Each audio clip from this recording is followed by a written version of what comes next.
to kind of explain what their strategy was? I saw everyone doing a little bit of everything different, which is really great to see everyone kind of think out of the box. So let us start with responsibilities. Since everyone, what did you guys? How was your technique to make that? Yeah, and then we didn't we just made sure we didn't touch it, and then kind of we started by flipping because two were already together. So then kind of flipping one and just making the bottom line and then kind of working. We did the one that was closest to the two that were already together and kind of moved away so that we didn't mess with the tower itself. So did you guys use the rubber band to pick up the cup? Sure. Okay. Now let's go. Who was over here? It was observing.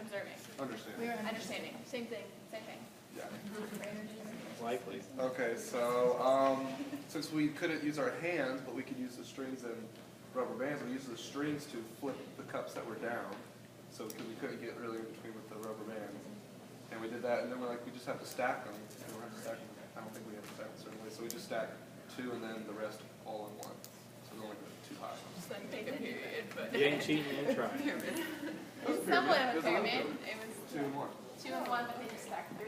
The other 2 on one of it, or 3 on the top of it. All right, Miranda, how did you guys do that? We used our feet, so I just picked up every cup like this and set it on top of each other and made the pyramid. They cheated. They cheated. Actually, No, they really didn't. They found a loophole. They said you had to kind of use your hands between our feet. Didn't. That would only happen in the group events. It wasn't even his idea. Oh, was it? Alyssa's idea. I think Hutchins' department did it the exact way that I would have. Yes. So how did you guys do it? Well, we did it, based off your rules. We did at the end use our feet a little bit, but we just built around what was already there. Like there was three cups that were close together. Then we flipped it over 1 or 2 over with our feet, and we used the rubber bands as a team, kind of circling around. Because find if we had the best angles, then we picked it up. We got all on the same page at Yes. one point. In their group, they were really they started out. Ryan was just okay. How are we going to do this? Let's figure out a way. Then everyone kind of got really close and started really strategizing about how they were going to do this. And then with your group, you guys kind of just really thought right out of the box. And by the time I was done with them, I walked over and was like, "What the heck's going on?" And then planning, or not planning. Why are you saying responsibility? You guys did it almost like theirs. Basically, and you guys really did do the same thing, kind of strategize. How are you going to get the cups that were laying on the ground over? And so within this whole thing, how did you guys, there are ways, especially with some of the groups, the counter-dependency on each other, coming up with ideas and sharing the ideas and working as a team to build this pyramid or come up with loopholes for this pyramid or, different things like that. Yeah, so we wanted to ask, just a random member, how you experienced counter-dependency when you guys were completing the activity. So, Presley, did you guys depend on anybody more than you depended on the others while you guys were completing your activity? I don't think so. Other than Brandon and Cameron knew how to flip the cups really well. So who came up with the original I think plan? I'd say it was Cameron because he was just take the string and drag it over. We didn't really use the rubber band. Okay. So what about Braden? I saw that you guys kind of had 2 people that were really leading your entire activity.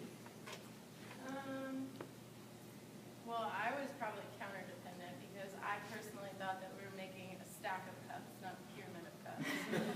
So I was a little under the wrong impression.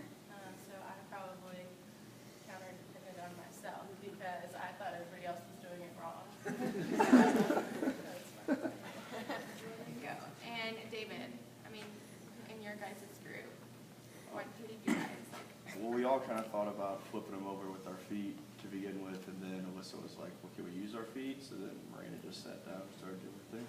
You guys kind of depended on Miranda's. Well, I did see that Alyssa was kind of helping, whenever she was trying to set the cup on top of Yeah, that. she would kind of push it over. Yeah, she was kind of pushing it with her foot too. There you go. Definitely depended on Miranda. She was the only one wearing sandals. So her feet, they made them smaller. We were like, yeah, Miranda can do it all. So can anybody give an example of a time in XB where you think we've maybe used excessive dependency? Depended on someone or something too much? That's Alyssa. In the beginning of cycle 1, I felt like we depended pretty hardcore on our DHs to know what we were supposed to do, and they were just as ignorant as we were.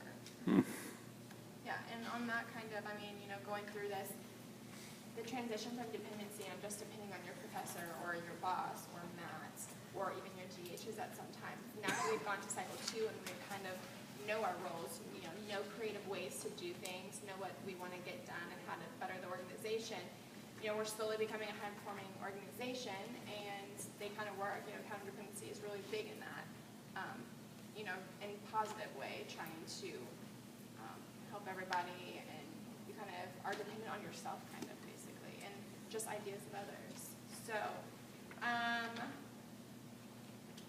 think that's basically what we wanted to get across to you guys, is to really be able to point out the negatives and positives of dependency.